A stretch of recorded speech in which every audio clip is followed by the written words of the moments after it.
Hello friends, welcome to Buds to Bloom. Daily idli dosa சாப்பிட்டு போர் அடிச்ச friends வந்து இந்த breakfast செஞ்சு பாருங்க. இது வந்து ஒரு quick and easy breakfast recipe. நீங்க இன்ஸ்டன்ட்டா செஞ்சிரலாம்.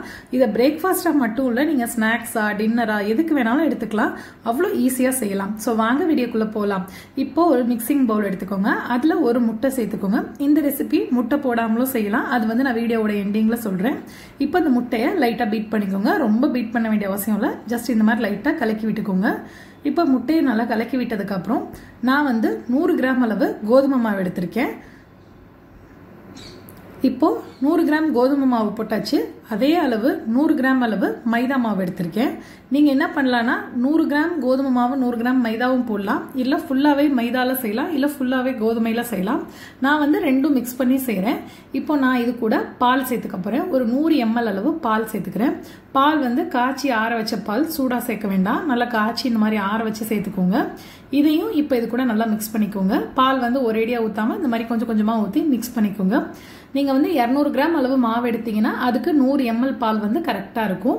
பால் மட்டுமே பத்தாது, நம்ம தண்ணியும் சேர்த்துக்க போறோம். பட் வந்து 100 ml பால் ஊத்துனீங்கன்னா நல்ல டேஸ்டா இருக்கும். இப்போ கட்டி இல்லாம நல்லா மிக்ஸ் பண்ணிக்கோங்க. இது கூட ஒரு 1/2 ஸ்பூன் அளவுக்கு நெய் சேர்த்துக்கோங்க. இப்போ நம்ம போட்ட நெய் இந்த மாவு கூட நல்லா மிக்ஸ் ஆகிற மாதிரி நல்லா மிக்ஸ் பண்ணி விடுவோம். இதை வந்து எப்படி சொல்லுவாங்கன்னா crepe பரோட்டா இல்லனா வந்து silk பரோட்டான்னு கூட சொல்லுவாங்க. இது வந்து நிறைய வெஸ்டர்ன் கண்ட்ரீஸ்லலாம் ரொம்ப ஃபேமஸான ஒரு ஃபுட்னு கூட சொல்லலாம். இப்போ இது கூட 1 ஸ்பூன் அளவு ஆயில் ஊற்றிக்கோங்க. நீங்கள் நெய் சேர்க்க விருப்பம் இல்லைன்னா டோட்டலாகவே ஆயில் கூட ஊற்றிக்கலாம். 1.5 ஸ்பூனா. தேவையான அளவு உப்பு போட்டுக்கோங்க. உப்பு போட்டு இது கூட நம்ம இப்போ தண்ணி ஊற்றி கரைக்க போகிறோம். எப்படின்னா நம்ம வந்து தோசை மாவு பதத்துக்கு கரைக்காம கொஞ்சம் தண்ணியா கரைச்சிக்கிறோம். அதுக்குன்னு ரொம்ப தண்ணியா கரைக்க கூடாது. நம்ம கோதுமை தோசை கரைக்கிறத விட கொஞ்சம் தண்ணியா கரைச்சிக்கணும். ஆனா வந்து ரொம்ப கெட்டியா இருந்துடக்கூடாது. ரொம்ப தண்ணியானாலும் நமக்கு செய்ய வராது. இப்போ நான் பண்ணி காட்டுறேன் பாருங்க.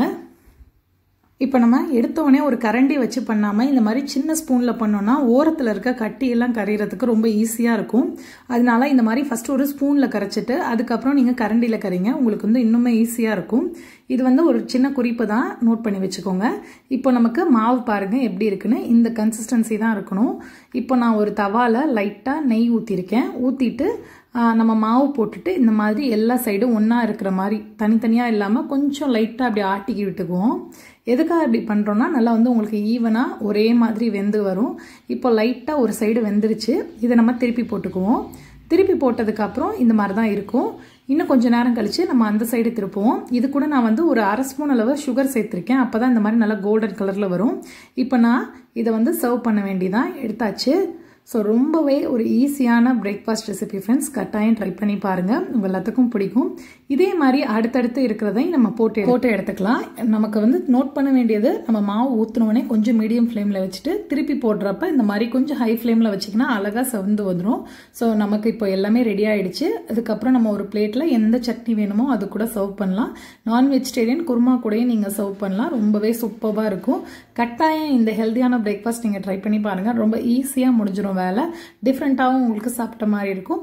இந்த வீடியோ பிடிச்சிருந்துச்சுன்னா நம்ம சேனலை சப்ஸ்கிரைப் பண்ணிக்கோங்க. தேங்க்யூ.